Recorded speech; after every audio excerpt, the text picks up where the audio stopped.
¿Quieres conocer más sobre tu fe? Estudiemos juntos el Catecismo de la Iglesia Católica. Bienvenidos. Vamos a iniciar este tiempo de compartir, de profundizar en nuestra fe. En el nombre del Padre, del Hijo y del Espíritu Santo. Amén. Encomendémonos al amparo de la Virgen Santísima. Ella supo tener al Señor en su vientre, pero también supo tener al Señor en su corazón. Pidámosle a ella también que, conociendo nuestra fe y amando al Señor, pues no haya nada más importante que Él, que su presencia, que su amor salvador, que Él nos transfigure con su presencia. Dios te salve María, llena eres de gracia, el Señor es contigo, bendita tú eres entre todas las mujeres y bendito es el fruto de tu vientre Jesús. Madre de Dios, ruega por nosotros los pecadores, ahora y en la hora de nuestra muerte. Amén. Espíritu Santo, Espíritu Santo, Espíritu Santo, trono de la sabiduría, ruega por nosotros. Amén. En nombre del Padre, del Hijo y del Espíritu Santo. Amén. Entonces, continuamos nuestro recorrido por el Catecismo. La semana pasada vimos el numeral 28 del Catecismo, el deseo de Dios, pero ahí el Catecismo nos intentó dar una puntadita más, y era que el hombre era religioso por naturaleza, y eso fue lo que intentamos desarrollar la semana pasada. Hoy nos vamos a acercar al numeral 29, pero me quedó faltando un pedacito del numeral 28, y es esta parte.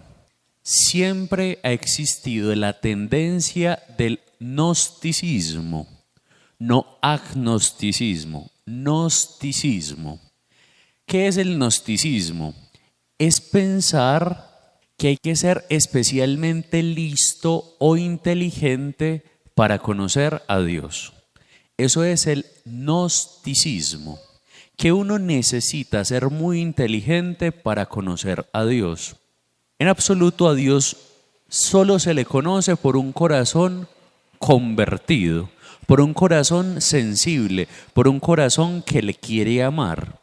Somos nosotros los que tenemos que hacernos sencillos para conocerlo a Él. Pero este caso no siempre es tan sencillo, porque ¿qué exige de nosotros? Exige de nosotros el tener un corazón sencillo, desprendido. Y entonces eso es lo que genera la necesidad de la revelación, de que Dios nos diga quién es Él. Es decir, como Dios se ha revelado y nos ha dicho quién es Él, ¿qué nos está queriendo decir? Que no es un esfuerzo de nuestra inteligencia para conocerle a Él, porque Él ya nos ha dicho quién es Él. ¿Dónde nos lo ha dicho? Nos lo ha dicho en la Escritura. En la Sagrada Escritura Él nos ha dicho quién es Él, pero también nos lo ha dicho en la plenitud de la revelación, que es Jesucristo. En Jesucristo nos ha dicho Dios quién es Él. Entonces no es un esfuerzo de nuestra inteligencia, de nuestra razón para llegar a Dios. Aunque uno también por la razón puede llegar a Dios, eso ya lo habíamos dicho antes. Pero no es una condición sine qua non uno ser brillante para conocer a Dios, porque es que Él ya nos está diciendo quién es Él. Entonces no necesitamos una inteligencia superior encima de la humana, sino más bien que necesitamos el don de la sencillez, el don de la humildad, el don de la simplicidad para conocer a Dios, para conocer su revelación. Porque es que nosotros en Dios vivimos, nos movemos y existimos. Esta es la experiencia de todos los que han buscado a Dios. Finalmente lo han encontrado y han dicho como San Agustín: tarde te amé. Yo te buscaba por lo alto y tú estabas junto a mí. Qué paciencia has tenido conmigo, que yo estaba dando palos de ciego por ahí y tú estabas haciendo de lazarillo y tendiéndome la mano. Eso dijo San Agustín, que él intentaba buscar a Dios, pero lo que él no sabía era que él estaba ciego y era Dios el que lo estaba guiando. A uno en la vida le puede pasar exactamente lo mismo, que uno aparentemente cree ver, pero no ver. Y es Dios el que lo va guiando en el camino. El hombre es un ser religioso por naturaleza, porque esto es lo que le da sentido a nuestra vida, porque es lo que nos da el deseo de felicidad. Y ahora sí pasemos al numeral 29 del catecismo. ¿Qué nos dice el numeral 29? Pero esta unión íntima y vital con Dios, Gaudium et Spes, puede ser olvidada, desconocida e incluso rechazada explícitamente por el hombre. Tales actitudes pueden tener orígenes muy diversos. Y cita a Gaudium et Spes en los numerales 19 y el 21. La rebelión contra el mal en el mundo, la ignorancia o la indiferencia religiosas, los afanes del mundo y de las riquezas, el mal ejemplo de los creyentes, las corrientes del pensamiento hostiles a la religión y finalmente esa actitud del hombre pecador que por miedo se oculta de Dios y huye ante su llamada. ¿Qué estamos haciendo en este numeral? Nos estamos acercando al problema del no creer. Y el catecismo está intentando explicar cuáles son las razones por las cuales uno en ocasiones se puede desviar del camino de la creencia. Eso es lo que está intentando explicar hoy. Como nosotros ya hemos subrayado en los puntos anteriores, el hombre es un ser abierto a la trascendencia, es decir, es un hombre religioso por naturaleza. Y cuando se hace la pregunta por la religión, no es que nos lo impongan de afuera, sino que nos surge de adentro. Y eso ya lo hemos visto que en las culturas y en los tiempos, de diversa manera, el hombre ha intentado comenzar a responder esta paradoja, esta inquietud, de que el hombre es un ser limitado, pero que al mismo tiempo puede ser saciado por Dios. Somos un poco de tierra, pero llenos de infinito. Esta es nuestra paradoja, que somos pequeños, pero que al mismo tiempo somos llenos de infinitud en el corazón, porque Dios es el que nos ha dado esa capacidad, pequeños pero necesitados de lo infinito. Eso es muy paradójico, pero así somos nosotros. Y el Concilio Vaticano en la Gaudium et Spes numeral 19 describe esta unión vital y la profundiza. Entonces les voy a citar todo el numeral. La razón más alta de la dignidad humana consiste en la vocación del hombre a la vocación con Dios. Desde su mismo nacimiento el hombre es invitado al diálogo con Dios. Existe pura y simplemente por el amor de Dios que lo creó y por el amor de Dios que lo conserva. Y solo se puede decir que vive en la plenitud de la verdad cuando reconoce libremente ese amor y se confía por entero en su Creador.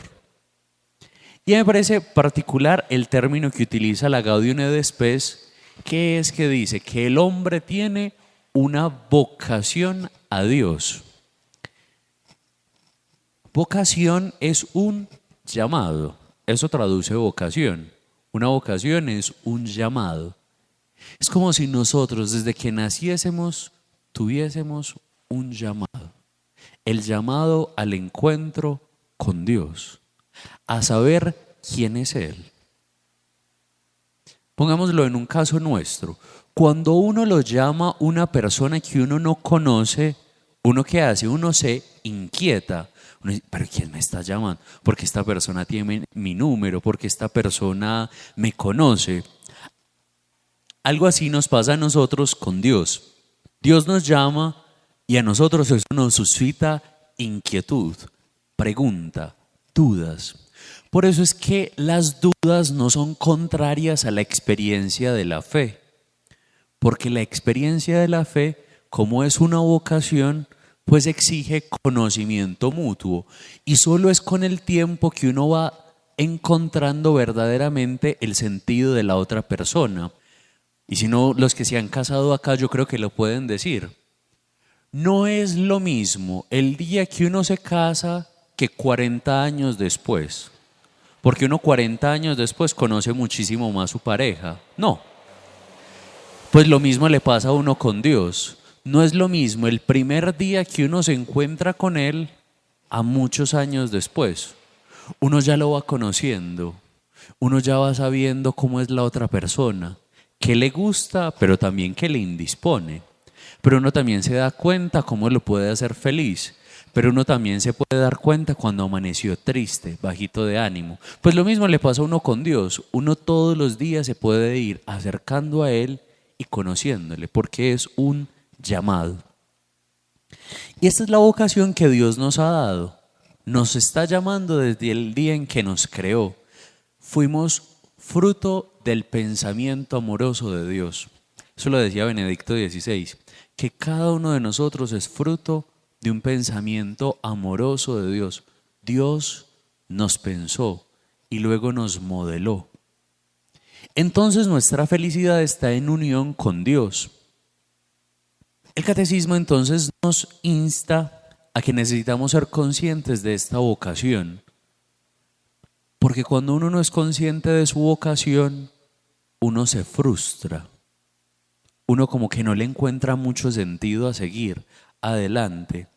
Y entonces, uno de los modos de la frustración es el rechazo. Cuando uno no es capaz de comprender, uno también puede comenzar a rechazar, a alejarse. A uno le puede pasar eso con las personas. Uno no necesariamente, algunas personas le caen mal, pero uno no es capaz de comprenderlas. Y entonces como uno las comprende, se aleja, las rechaza. A uno le puede pasar eso. Y a uno eso también le puede pasar con Dios. Que como uno no entiende ciertas cosas de su lógica, de su modo de ser, uno tiende a alejarse y a rechazarlo. Y esto pues se puede dar de muchos modos. Se puede dar por las incoherencias, por las negaciones explícitas de su existencia, o vivir como si Dios no existiera. Es decir, que el fenómeno del rechazo es una incomprensión del actuar de Dios. Eso es una de las razones. Y entonces uno puede comenzar a olvidar, a considerar a Dios un desconocido o a rechazarlo explícitamente. Intentemos subdividir este rechazo de la vocación originaria de la unión con Dios en 3 apartados: desconocimiento, olvido y rechazo. ¿Por qué nosotros nos alejamos de Dios? Primero, por desconocimiento. ¿Qué significa esto? Todos somos conscientes de que aunque existe una religiosidad dentro de nosotros y una cierta apertura a la trascendencia, también existe algo, y es que uno puede reconocer desconocimiento. Y eso en ocasiones también es fruto de nuestra crianza. En ocasiones uno desconoce de Dios porque no ha tenido buenos transmisores del conocimiento. ¿Cierto? Es una falta de formación, si lo decimos así. Y esto se combina también con nuestra sociedad descristianizada, que cada vez habla menos de la religión y de la fe, y por ende de Jesucristo. Es como si comenzase a olvidarse un poco a Dios. Parece que todo lo que se ha pensado ya simplemente hay que callarlo. Y entonces comienza uno a vivir en un desconocimiento, del cual, entre comillas, es responsable, porque yo también me puedo formar. Si de niño no me transmitieron la fe, con el paso del tiempo yo sí puedo ir formándome. Entonces, de alguna manera yo también soy responsable de eso, porque yo tampoco quise formarme. Entonces, ¿qué sucede? Sucede algo. Pablo dice esto: la fe nos viene por la predicación, la fe nos viene por la palabra. Entonces a uno le toca tener una responsabilidad, y es como Pablo descubrirse responsable de esa transmisión, de ese compartir el mensaje de Jesucristo. Porque si otro no está bien formado y yo sí, yo tengo la responsabilidad de transmitirle, ¿cierto? Porque la misión de la predicación no es exclusiva de los ordenados, del ministerio ordenado. Es una responsabilidad de todos los bautizados. Eso lo vamos a ver después en el catecismo. Es una responsabilidad de todos la transmisión de la fe. Entonces, pensemos nosotros hoy cuánto nos hemos formado. ¿Será que nosotros nos hemos preocupado por nuestra formación en la fe? Y les propongo cosas que le ayudan a uno a la formación de la fe. Por ejemplo, ¿cuánto nos hemos interesado por la lectura de la Sagrada Escritura? Pero no solo por la lectura, por su estudio. Porque la Sagrada Escritura también necesita estudio, necesita profundización. Y no hay que saber griego y hebreo y arameo en ciertos trozos de la Escritura. No. Pero por ejemplo, ustedes saben utilizar los textos paralelos de la Biblia. Y eso las Biblias lo traen. Por ejemplo, los textos paralelos son, ustedes saben que la Biblia está dividida por perícopas, por trozos.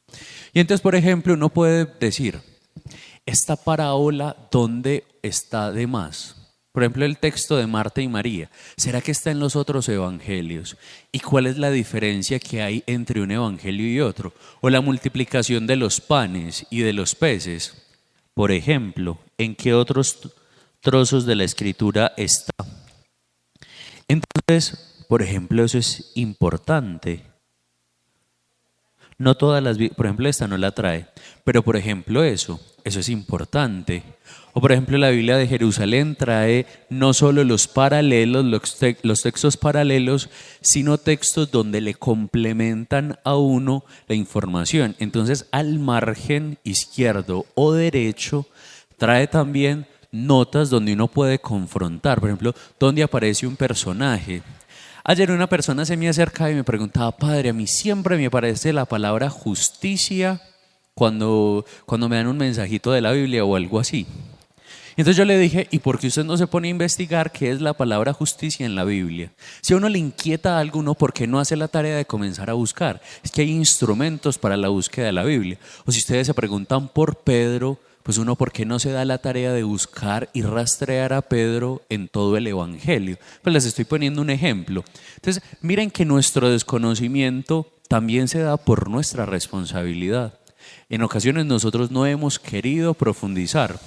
O también, nosotros nos hemos leído los documentos que sacan los papas. Por ejemplo, pregúntense, ¿hace cuánto ustedes no se leen una exhortación apostólica que saca un papa? Del magisterio que sacó Francisco, ¿cuántos documentos nos hemos leído? De los documentos que sacó Juan Pablo II, Benedicto XVI, el 9 de octubre saldrá un documento del Papa León, Dilexite, sobre el amor a los pobres. Miren que nosotros también en ocasiones no nos formamos porque tampoco nos cultivamos en la lectura. O por ejemplo, ¿hace cuánto no vemos cine católico? También salen películas católicas. ¿Y por qué no las hemos visto? ¿Cierto? O por ejemplo, ¿hace cuánto no leemos un libro de espiritualidad? Un libro de un santo. O sea, preguntémonos cada uno de nosotros, ¿qué vida de un santo me he leído? ¿Qué escritos de un santo me he leído que me ha cultivado la vida? Entonces miren que el desconocimiento de Dios también se puede dar por nuestra responsabilidad, por desconocimiento, que aunque al inicio no es nuestra responsabilidad, con el paso del tiempo sí se vuelve nuestra responsabilidad, porque yo puedo hacer que eso cambie. El otro motivo puede ser el olvido, la dejadez o la pereza, que muchas veces suele ser una de las causas principales. Sencillamente uno se aleja de Dios porque le parece difícil, porque es mejor dejarlo en el olvido, porque me da pereza, porque no necesariamente lo entiendo siempre. Y entonces uno comienza a decir que es católico, pero no practica. Y dice que sigue creyendo, pero su vida sigue como si Dios no estuviese. Ese es el escalón de la dejadez y de la pereza. Y la pereza y la dejadez nos lleva al olvido, a la ingratitud. Y entonces eso le puede ir ocurriendo a uno en su propia vida. Renunciar a Dios para vivir por uno. ¿Y saben por qué le da a uno pereza y dejadez? Porque Dios también exige nuestro esfuerzo. Yo, si quiero entrar en contacto con alguien, también necesito esforzarme para entrar en contacto. Entonces, eso también nos puede pasar a nosotros.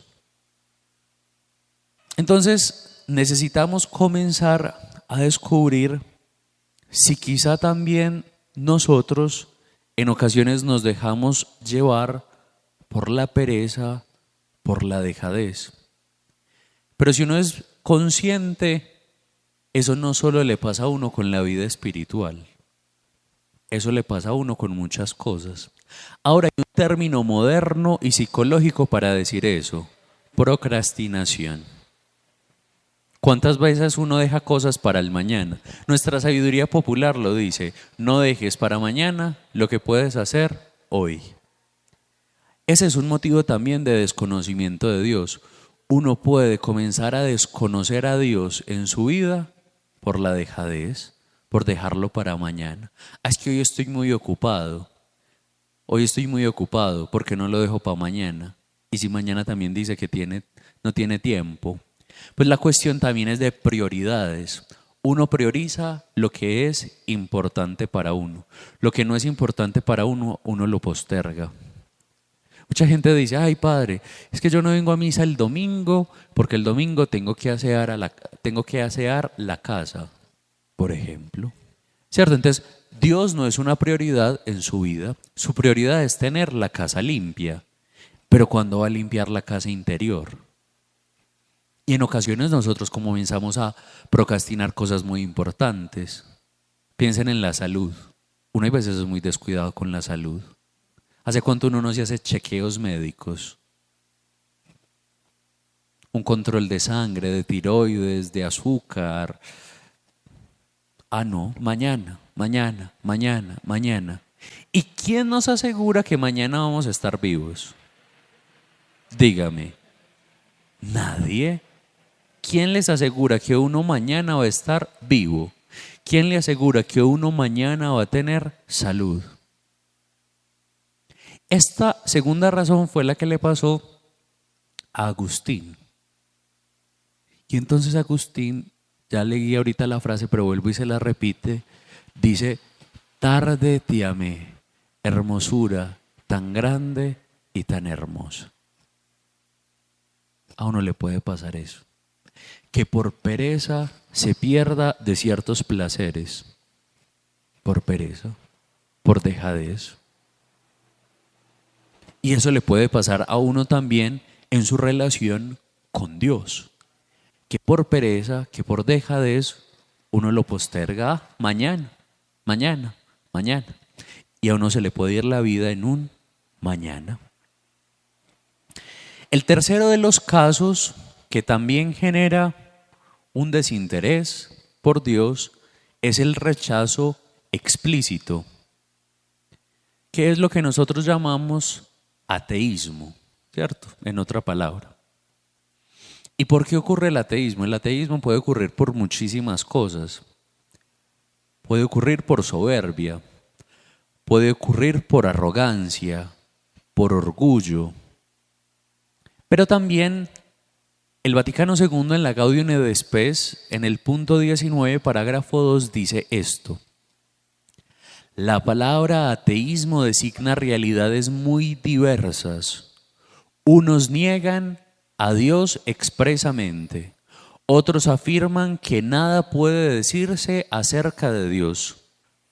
Los que hay que someter a la cuestión teológica, un análisis metodológica tal que reputa como inútil el planteamiento de cuestiones. Muchos, rebasados indebidamente los límites de las ciencias positivas, pretenden explicarlo todo desde la base puramente científica. Lo que la ciencia no demuestra no sirve para nada. Hay quienes exaltan tanto al hombre que dejan sin sentido la cuestión de la fe.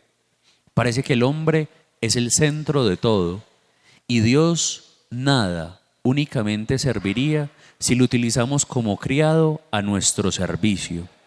Eso me parece bastante particular, porque la Gaudium et Spes comienza a decir que no es lo mismo decir que yo no creo en Dios, una de las maneras del ateísmo, a otra cosa que es yo no puedo decir nada de Dios. ¿Y por qué no se puede decir nada de Dios? Porque la ciencia no es capaz de comprobarlo. Eso es el positivismo kantiano o el positivismo científico, ¿cierto? Es que solo lo que es razonable puede ser creído y comprensible. Y esto nos mete en un problema. ¿Por qué? Porque todas las cosas no son medibles matemáticamente. Todo no se puede medir matemáticamente. No solo la religión, las ciencias humanas en general no se pueden medir matemáticamente. Por ejemplo, ¿usted puede medir matemáticamente la historia? No. La ciencia, la historia necesita de unas metodologías diferentes. ¿Usted puede medir matemáticamente el pensamiento? No. Por ejemplo, nosotros hoy nos hemos dado cuenta que los famosos test de memoria o de inteligencia de coeficiente no son del todo tan ciertos. ¿Por qué? Porque es que no solo existe una memoria que es capaz de retener. Hay otra gente que es brillante y que no es capaz de retener información, porque no necesariamente es lo mismo. La psicología ya nos ha dicho que existen 8 tipos de inteligencias. No porque yo no pueda retener toda la información en mi mente, en cuanto a organizar y retener y después recuperar, no quiere decir que yo no soy inteligente. Quiere decir que yo tengo otras habilidades y otros tipos de inteligencia. Pero entonces, ¿usted cómo mide eso? Ven que uno comienza a cortar. O uno cómo mide la filosofía. No se puede medir la filosofía. Uno mide la filosofía entonces en la cantidad de páginas que un filósofo escribe. No. La filosofía es el arte de saber vivir y de saber pensar. Pero eso matemáticamente no se puede contabilizar. Entonces ven el problema del positivismo. El problema del positivismo es que deja un montón de ciencias sin ser ciencias. Para un positivista científico, la filosofía no es ciencia, la teología no es ciencia, la historia no es ciencia y algunas ramas de la psicología tampoco son ciencias porque no se pueden medir. No todo puede ser cuantificable. Y si no traduzcamos eso en palabras más nuestras, ¿usted me puede cuantificar cuánto amo a Lucely? No. Uno no puede decir, mira, yo amo, no sé, 80 kilos a Lucely. No, uno no puede decir eso, ¿cierto? No sé si me hago entender en lo que quiero decir. O usted no puede decir, yo odio tantos kilómetros a esta persona. No, hay cosas que uno no puede traducir en palabras. Bueno, más que en palabras, no las puede traducir en una expresión matemática. ¿Ven? Entonces, ese es el problema del método positivista, que nos hace negar a Dios simplemente porque uno no puede pasar a Dios por un laboratorio y medirlo matemáticamente. Pero eso no quiere decir que por esa simple razón Dios sea inexistente. Ven, porque hay otras cosas que tampoco se pueden llevar al laboratorio. Hay muchísimas cosas que uno no puede llevar al laboratorio. Pues a uno, si le sacan sangre, le pueden descubrir qué enfermedad tiene. Pero hay otras cosas que no son tan sencillas, que requieren de la profundidad de la persona, que requieren ahondar en ella. Entonces, esta es la más complicada de todas, porque se da desde una posición de soberbia. Las otras son por pereza, por dejadez. Yo tampoco quiero conocer a Dios, o a mí me da pereza, eso. Pero esta está desde una posición de soberbia. Yo sé y tú no sabes. Entonces, ese es el problema de los métodos positivistas en ocasiones, o a lo menos del ateísmo racional. Porque el ateísmo racional necesita pruebas matemáticas para creer. Y pues ya lo hemos dicho en otros momentos, que esto no necesita necesariamente de una prueba racional, sino que esto necesita de un corazón sensible y disponible. Este tipo de situaciones tan diversas son las posibilidades de ese rechazo. Pero acordémonos que tenemos libertad y que en esa libertad nosotros somos responsables. Porque la libertad es un signo de la dignidad del hombre. Nosotros hemos sido creados para la verdad y el amor, pero nuestra libertad, si no es bien utilizada, nos puede apartar del fin para el que hemos sido creados, que es Dios. La libertad es necesaria para vivir la vocación del amor y de la verdad. La libertad es necesaria para la vocación del amor y de la verdad. No se puede amar sin ser libre. Pero claro que esta es una paradoja. Mi libertad también me puede ayudar a mí a negar mi propia libertad. Dios me ha hecho libre hasta el punto en que con mi libertad le puedo negar a Él. Es la paradoja.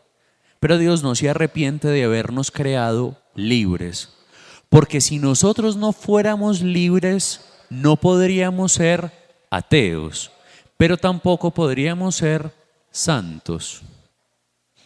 Si uno no es libre, uno no puede ser ateo. Pero si uno no es libre, uno tampoco puede amarle a Dios, es decir, ser santo. La libertad es necesaria. Porque si yo no fuera libre, todo lo que yo hago, yo no lo hice, porque yo no lo quise hacer. Y si yo no lo quise hacer, pues ¿cómo me van a responsabilizar de algo que yo no hice? Yo estaba presionado a hacer algo. Usted no era libre, usted no lo hizo. Listo. Entonces, esa es la importancia de la libertad. Este ha sido el punto de partida para comprender el numeral 29 del Catecismo. Existen entonces 3 posibilidades de rechazar la vocación de unión con Dios: el desconocimiento, el olvido y el rechazo explícito. Continuemos con la explicación del punto 29 del Catecismo. Aquí se nos explicita en este momento qué causas puede tener el rechazo de Dios. Tales actitudes pueden tener orígenes muy diversos, como la rebelión contra el mal en el mundo, la ignorancia, la indiferencia religiosa, los afanes del mundo y de las riquezas, el mal ejemplo de los creyentes, las corrientes de pensamiento hostiles a la religión y la actitud del hombre pecador que por miedo se oculta de Dios y huye ante su llamada. Entonces vamos a analizar cada una de ellas. Comencemos. La primera, la rebelión contra el mal en el mundo. Una de las causas del rechazo del olvido de Dios puede ser la rebelión contra el mal. Ciertamente la existencia del mal es un misterio que nos supera. Y ha habido muchas personas especialmente sensibles cuando han vivido situaciones muy duras y llenas de dolor. Algunos, es curioso, que las situaciones de dureza y de crueldad de la vida antes los han acercado a Dios. Igual, se sentían olvidados de Dios y, por ejemplo, una enfermedad larga, un acontecimiento difícil, se ha convertido en el jalón hacia Él. Les ha despertado la sensibilidad religiosa. Ha sido como ese momento en el que uno dice, soy consciente de que fui creado por amor. A veces, estas situaciones nos ponen en la encrucijada y necesitamos entrar en una nueva lógica para salir de él. Uno puede comenzar a preguntarse, ¿y por qué me ha tocado a mí? ¿O por qué está sucediendo la guerra? ¿O por qué estoy viviendo el dolor? ¿O por qué alguien al que amo puede vivir eso? Eso es una de las causas. El mal nos puede antes hacer alejar a Dios o antes buscarle. La segunda causa del rechazo a Dios es, ¿qué mal he hecho yo? Y entonces uno comienza a hacer la paradoja. Y si Dios es bueno, ¿cómo permite estas desgracias en el mundo?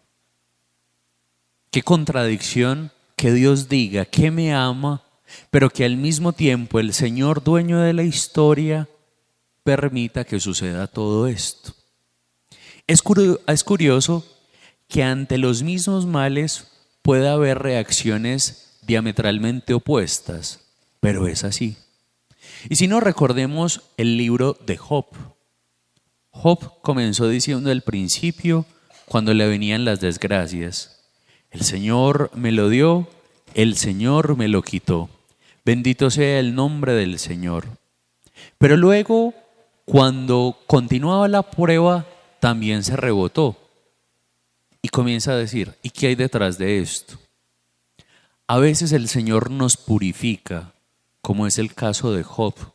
Y dentro de los planes de Dios para algunas personas, no tenemos que escandalizarnos. También puede haber un momento de rebelión que le genera paciencia y perseverancia. El proceso de la rebelión puede ser muy grande, puede generar muchísimas reacciones, pero solo cuando se entra en la aceptación, la paz puede volver a reinar.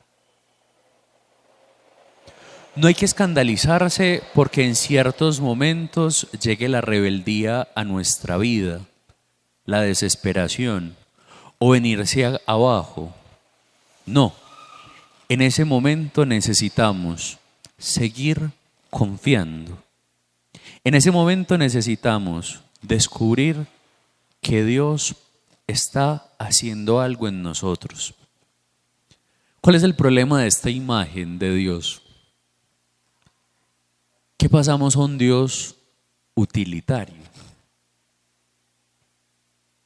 Dios nos sirve para que solucione el mal. Y entonces cuando Dios nos soluciona el mal, lo rechazamos. Cuando Dios no hace eso, nos alejamos de Él. Pero eso nos ha olvidado algo escandaloso que ha hecho Dios: morir en la cruz.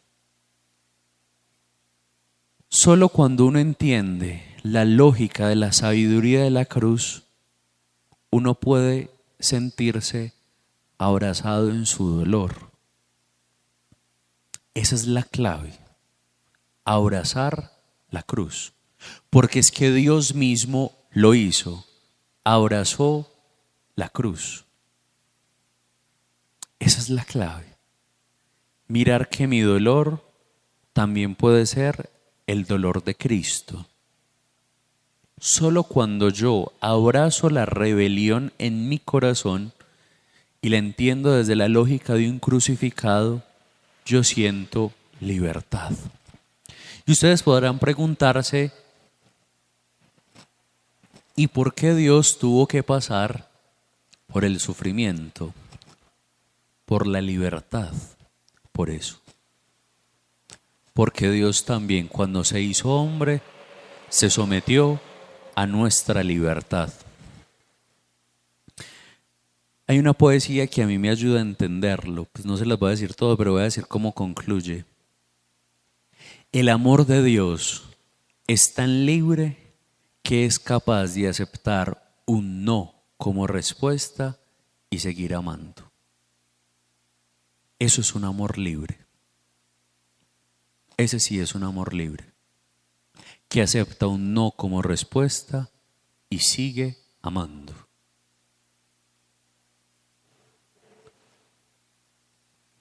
Es eso. El mal nos puede hacer a nosotros entrar en rebelión con Dios, sí. Pero es que también hay cosas que nos suceden que es fruto de nuestra libertad.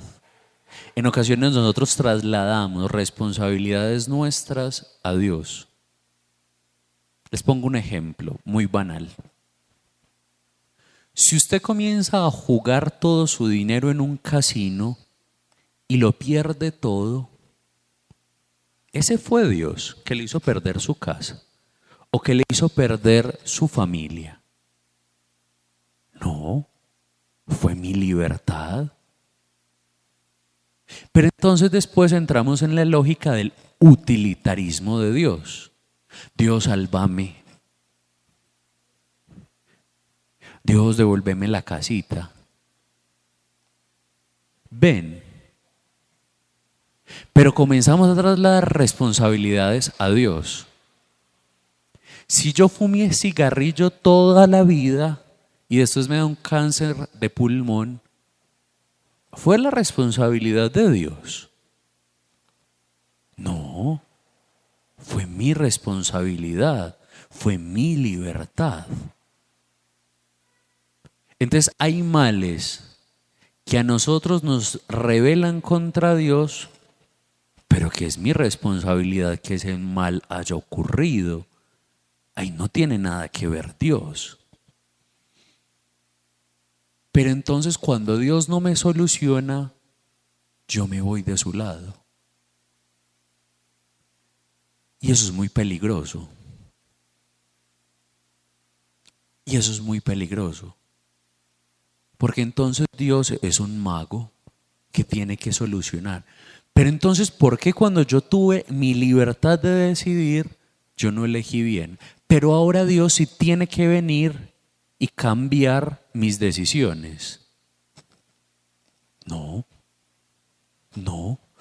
Si Dios es libre, yo también soy libre.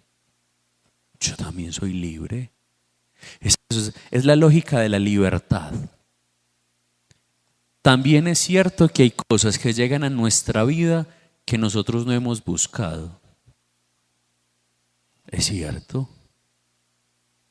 Pero esas cosas hay que aprenderlas a abrazar.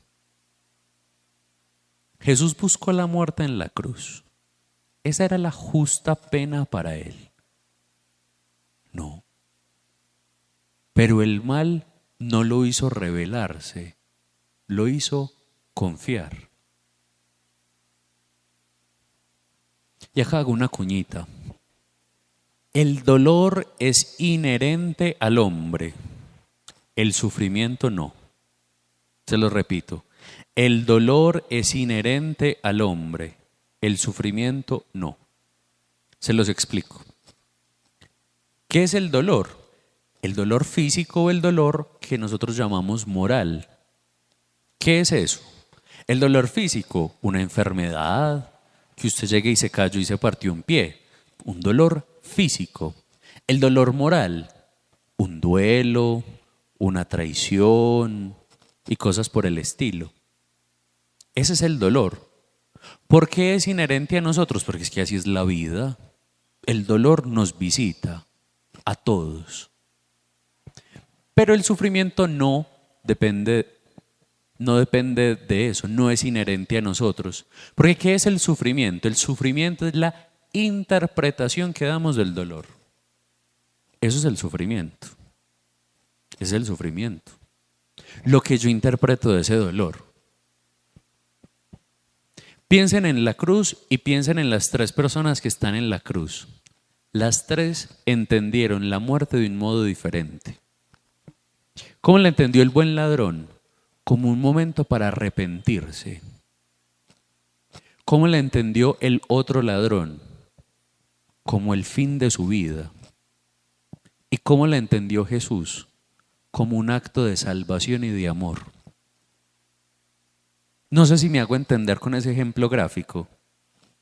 Los tres estaban viviendo exactamente lo mismo, pero la interpretación que le daban a lo que estaban haciendo no era la misma. Eso se llama sufrimiento. Cada uno de nosotros necesita asimilar eso. A nosotros nos visita el dolor, es que eso es inherente a usted. Que usted se enferma, eso es inherente a usted. Que lleguen crisis económicas, familiares, de amor, sociales, qué sé yo, eso es inherente a usted, eso lo va a afectar. Pero la interpretación que usted le dé de eso sí depende de usted.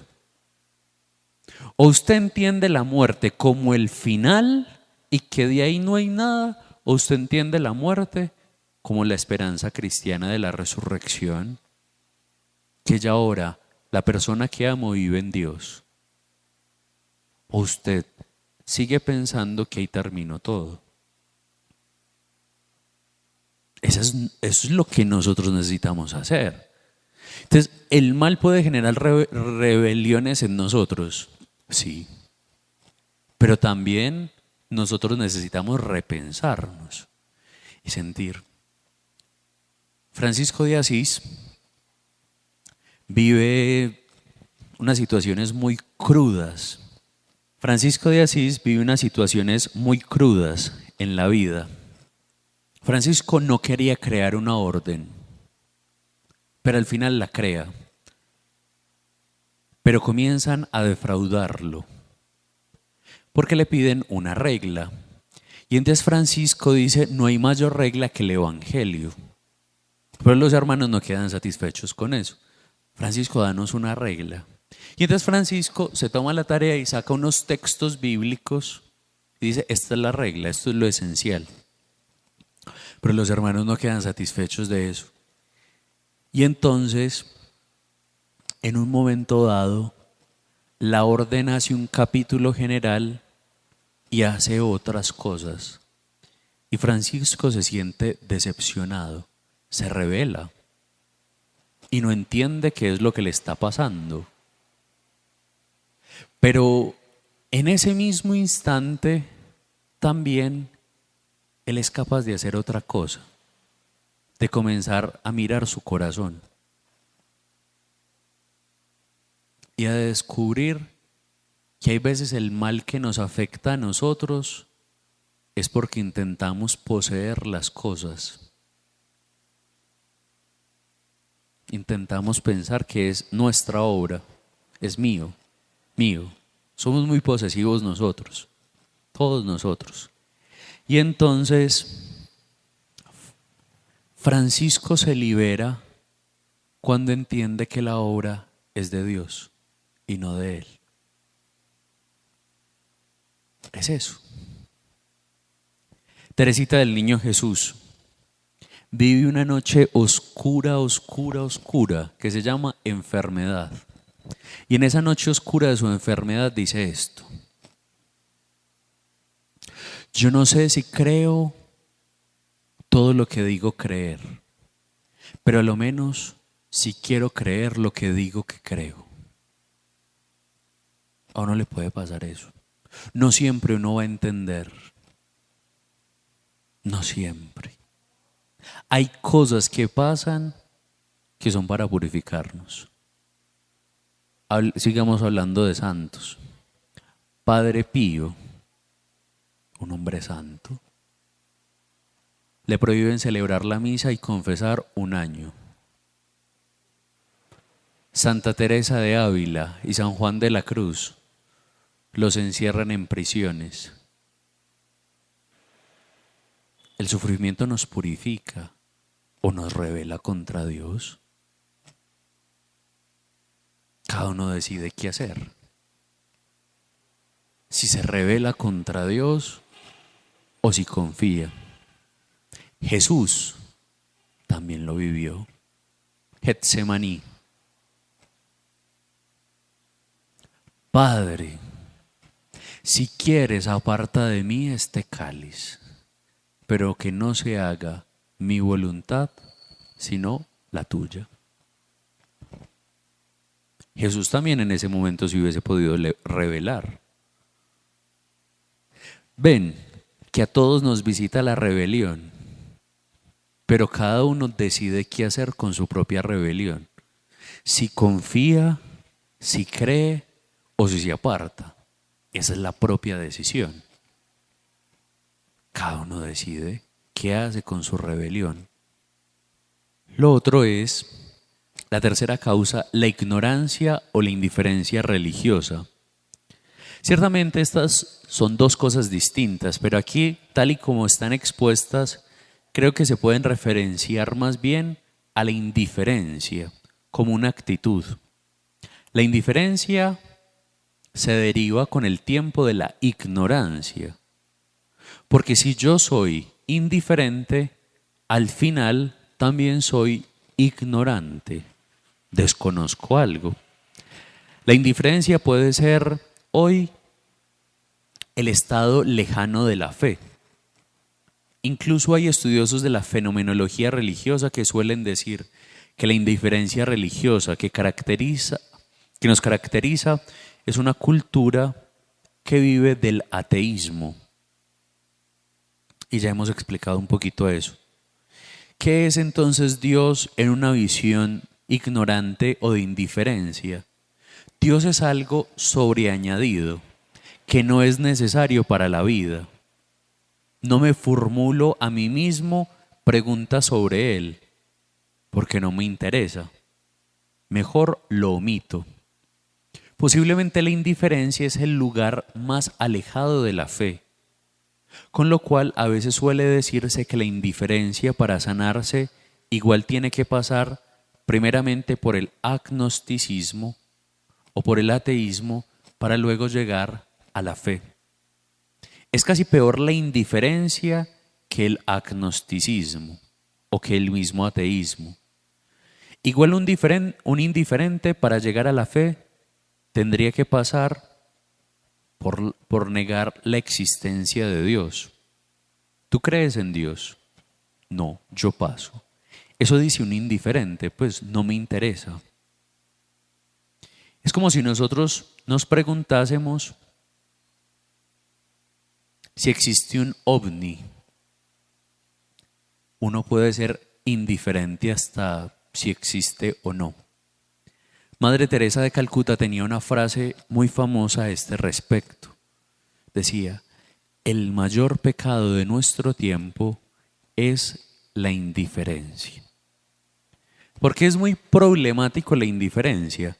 Porque la indiferencia no le interesa.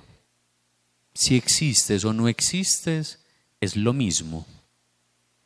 En cambio, el ateo ya ha hecho un juicio racional. Dios no existe. En cambio, el agnóstico, pues eso ni se le pasa por la mente. Entonces es más duro eso, es más duro ser indiferente, porque el otro a lo menos ya se ha preguntado. Al agnóstico ni le interesa preguntarse. Bueno, dejemos hoy hasta aquí. Pidámosle al Señor que nos dé la capacidad de amarle, que todos los días estemos disponibles a su voluntad, que no haya nada más importante en nuestra vida que Él, que hoy lo amemos, que nosotros queramos creer en Él, estar junto a Él, estar disponibles para su proyecto. Que en ocasiones la vida nos pone pruebas difíciles, pero que ante esas situaciones dolorosas nosotros queremos creer. Que nos regale hoy el don de la fe, porque la fe también es un don que hay que pedir. Pidámosle al Señor que nos regale Él este don maravilloso y nosotros podamos amarle con un corazón disponible. Dios te salve María, llena eres de gracia, el Señor es contigo. Bendita tú eres entre todas las mujeres, bendito es el fruto de tu vientre Jesús. Dios ruega por nosotros los pecadores, ahora y en la hora de nuestra muerte. Amén. El Señor esté con ustedes. La bendición de Dios Todopoderoso, Padre, Hijo y Espíritu Santo, descienda sobre ustedes y les acompañe siempre. Pueden ir en paz. ¿Quieres conocer más sobre tu fe? Estudiemos juntos el Catecismo de la Iglesia Católica.